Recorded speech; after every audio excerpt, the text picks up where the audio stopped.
Is there anything like heaven and hell? Yeah, thank you for that question. Yeah, the word heaven. Let me use it because some people are often using it, maybe because of the Bible concept. Yes, we are told that the concept based on the Bible is that heaven will ever. Yes.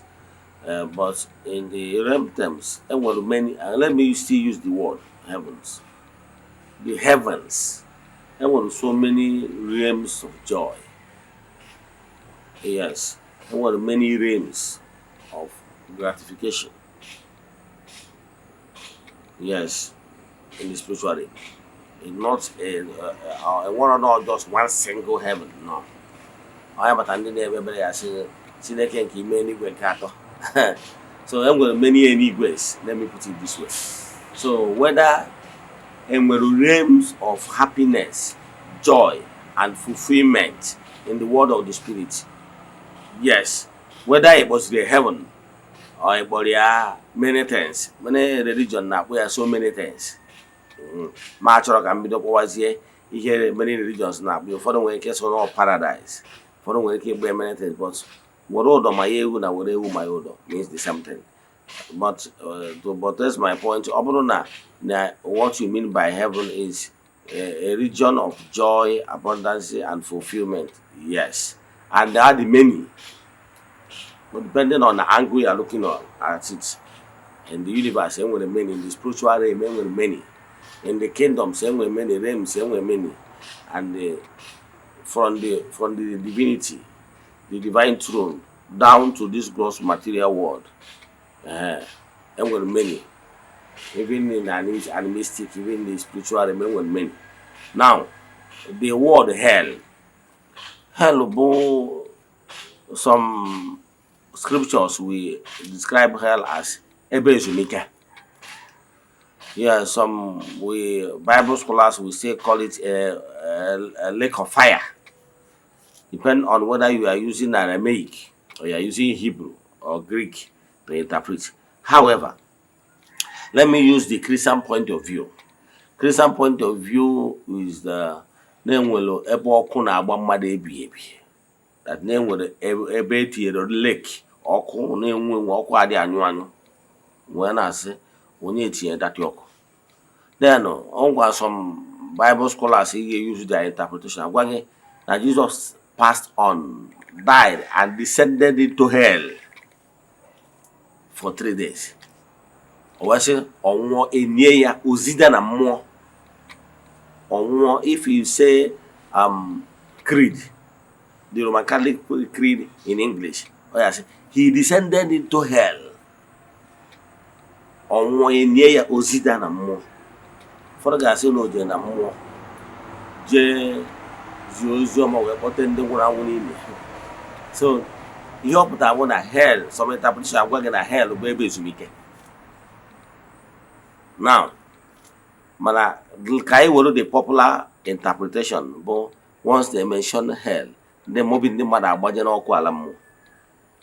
Now, ihe m na-achọ ịgwa gị bụ ọ bụrụ na ị na-eche ma o nwere ebe nwere physical fire, lake of fire that is burning. Yeah, whether me na-eche ma o nwere ebe ụdị ihe dị etu a, the answer to that question is na o nwere ebe ụdị ha. O nwere ebe ọbụla akwagburu ọkụ ọbụla. Yes, ọkụ na-agba mmadụ. Anyị nwa believe na ọkụ ala mmụọ mmadụ na-ekwu dị n'ụwa. Ihe ọjọọ ọbụla i mere na ndụ a, ọ bụrụ na ị tara ahụhụ na ndụ a, ị ga-atarịrị ya n'ụwa ọzọ. Anyị believe na whatever ọbụla ị tụfuru na ndụ a, ị ga-atụtụrịrị ya, knowingly or unknowingly. Ị nwere ike ka ngwa wantịrị ihe na-amara about kama. Ị nwere ike bụrụ onye na-ekwu chọọ were ọnụ castigate ndị mmadụ, were ọnụ kụọ asịrị, were ọnụ kwuo ọtụtụ ihe iji megide mmadụ, cause commotion, cause division, in order for karma to pay you back in the next world. nwere ike iwu ogbi. Deaf and dumb. Ka ị gara ejizi ntị gị a wee nụ ihe ị ga-eji wee je kụọ asịrị. Maka na biko mmadụ akụ asịrị o ji ntị ya nụ wuruzie ọnụ ya fabricate etinye ya nnu na ose wee kwuo. In order to punish you in the next world, in my regret, in order to pay for what you have done, you will be deaf and dumb. So that you will not even hear no more of talking as a punishment. There are some people, their punishment is that in this gross material world, you are busy giving people poison. Out of jealousy for nwatakịrị nwa mmadụ, maybe a toddler. Wee wute gị na nwaanyị ha na ọmụta nwa ya na ha agagharị ije.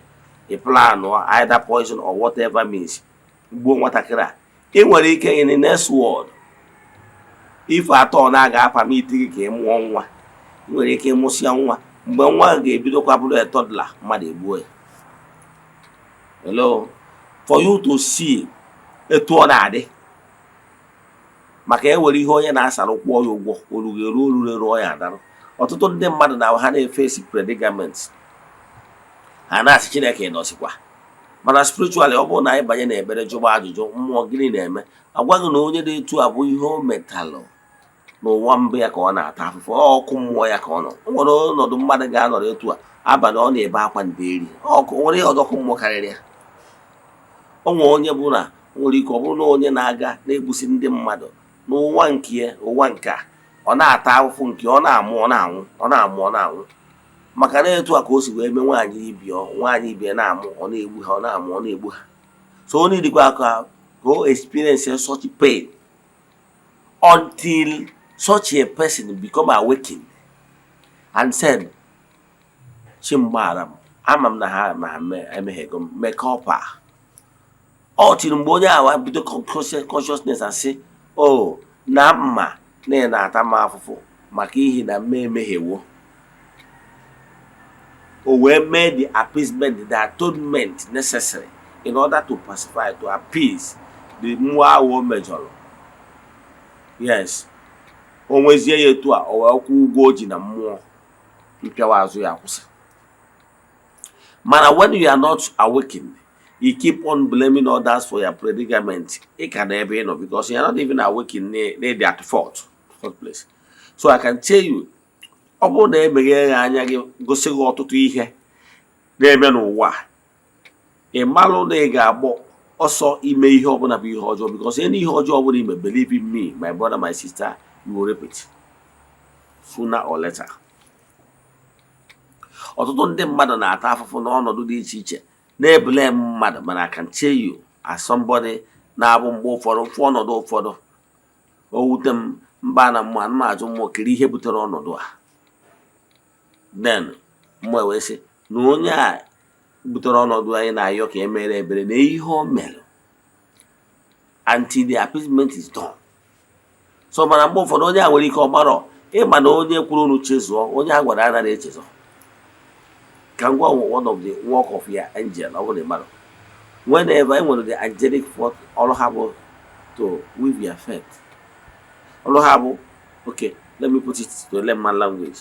Whenever you are doing something, then when more all have either to hear me, either to hear Jimmy.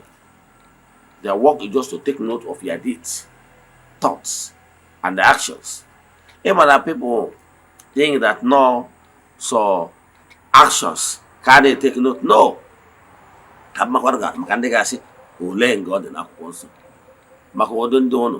O nwere ebe Jizọs gwara ndị mmadụ na-agwara ụnụ na agba ochie ga-akwa n'iko, na akwụkwọ Matiu, ga-akwa n'iko, mana ya gwaghị na onye ọbụla nere nwaanyị mmadụ anya aga ikwu iko wee gụọ, that is look lustfully, na ọkwara ala ike ore. Ọ dabere. I used to be a Bible scholar. I go so many books in one time, but I can tell you what the Bible.